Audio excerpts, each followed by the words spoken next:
Bagian ke-12. Berkat dalam penderitaan. Orang Kristiani yang sehat belum tentu orang yang sehat secara fisik. Sebuah kebenaran yang sulit untuk dipahami adalah penderitaan kita adalah karunia ilahi untuk membuat kita percaya dan menjaga kesehatan rohani kita. Iman yang tulus. Mari kita lihat 1 Petrus 1 ayat 3 sampai dengan 7. 1 Petrus pasal 1 ayat 3 sampai dengan 7.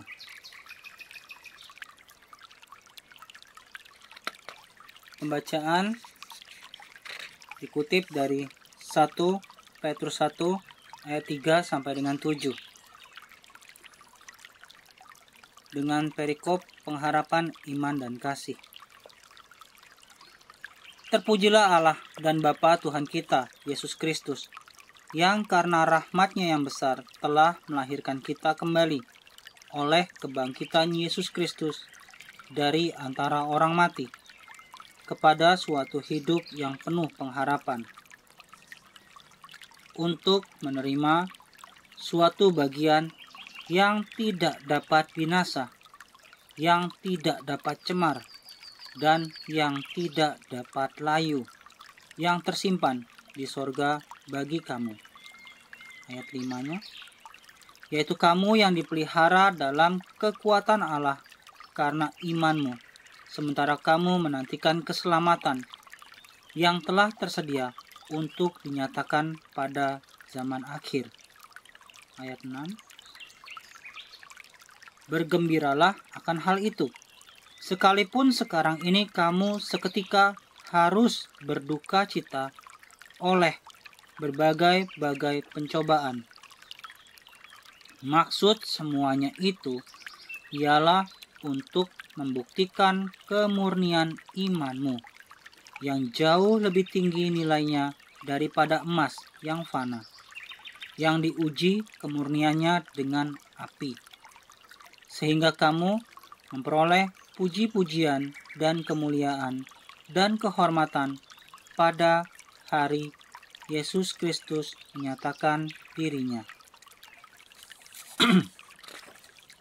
Pertanyaan refleksi. Karena Yesus telah bangkit. Lihat ayat 3. Apa yang dapat dinantikan oleh umat-Nya? Tinjauan ayat 4. Sekali lagi pertanyaannya. Karena Yesus telah bangkit. Tinjauan ayat 3. Apa yang dapat dinantikan oleh umat-Nya?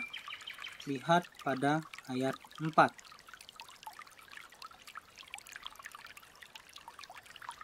Pertanyaan berikutnya. Bagaimana kita tahu kita akan sampai di sana?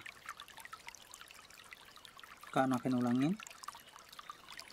Bagaimana kita tahu kita akan sampai di sana? Lihat ayat 5.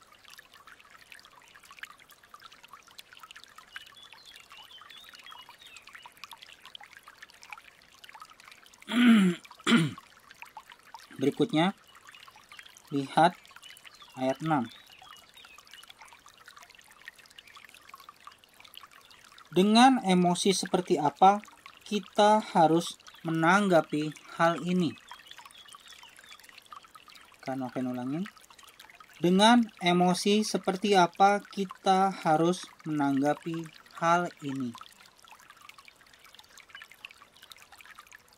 Tinjauan ayat 6. Berikutnya,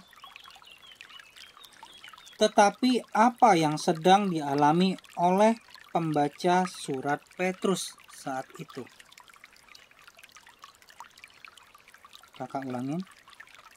Tetapi apa yang sedang dialami oleh pembaca surat Petrus pada saat itu? pertanyaan yang berikutnya. Lihat tinjauan ayat 7. Mengapa hal ini terjadi? Kakak ulangin. Mengapa hal ini terjadi?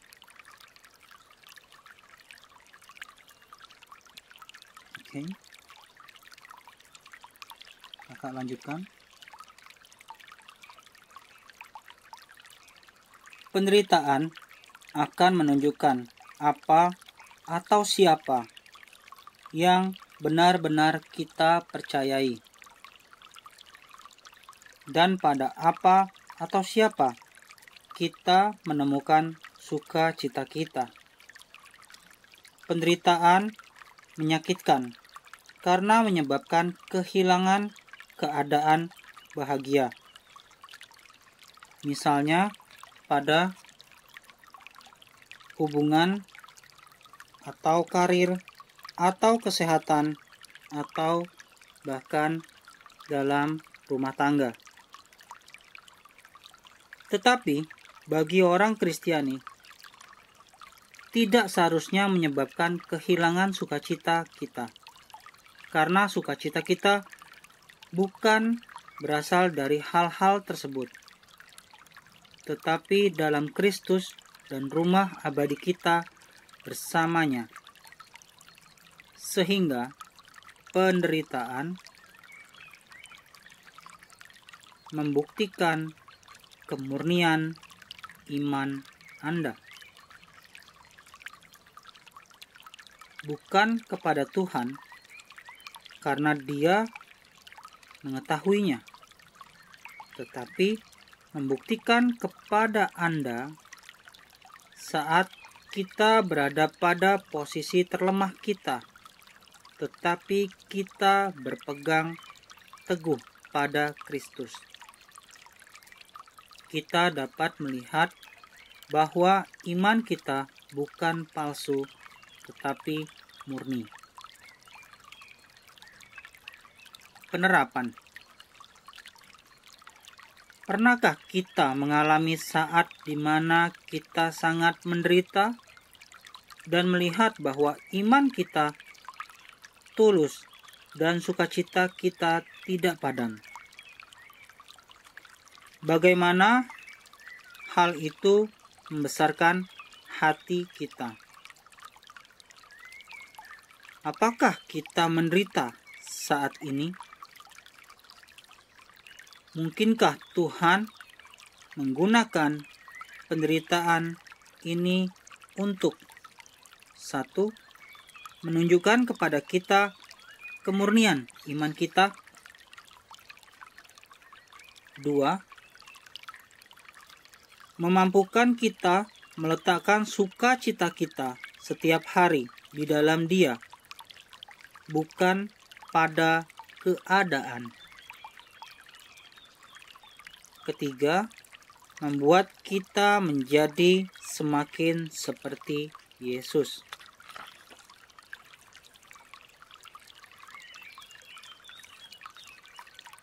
Lari kepada Tuhan.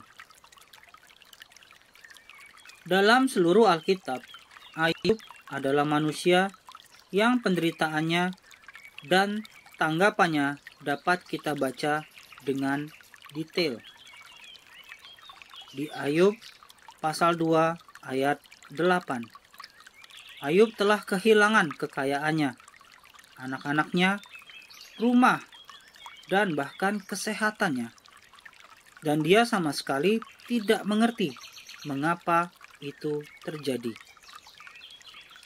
Mari kita lihat Ayub dari pasal 2 ayat 9 sampai dengan 10. Ayub pasal 2 ayat 9 sampai dengan 10. Yang berbunyi, ayat 9, maka berkatalah istrinya kepadanya, masih bertekunkah engkau dalam kesalehanmu? Kutukilah Allahmu dan matilah.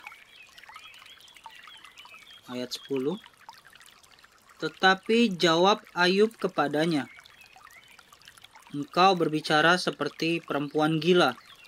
Apakah kita mau menerima yang baik dari Allah, tetapi tidak mau menerima yang buruk? Dalam kesemuanya itu, Ayub tidak berbuat dosa dengan bibirnya. Pertanyaan refleksi.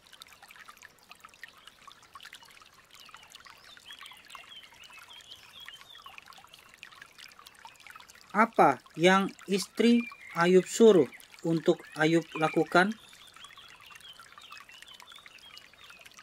Apa yang istri Ayub suruh untuk Ayub lakukan? Lalu, mengapa hal ini dapat dimengerti?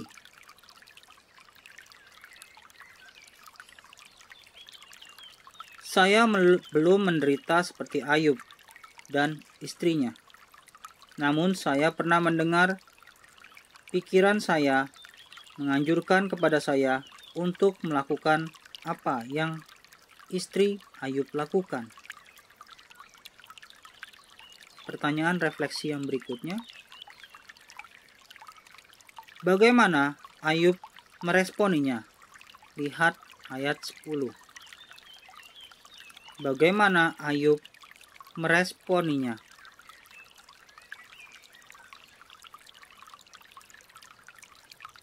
Mari Kak Noven lanjutkan. Dalam penderitaan, kemungkinannya adalah kita melarikan diri dari Allah dengan putus asa dan kepahitan, atau mendekatkan diri kepada Tuhan dalam kepercayaan yang sangat kuat. Yang pertama lebih mudah, yang kedua lebih hebat. Itu berarti kita yakin akan iman kita dan masa depan kita. Dan berarti kita dapat bersukacita dan tidak hancur. Inspirasi doa. Bagaimana kita perlu berdoa untuk diri sendiri sehubungan dengan penyingkapan kebenaran ini. Dan siapa lagi yang perlu kita doakan? Sekian chapter ini. Tuhan Yesus memberkati.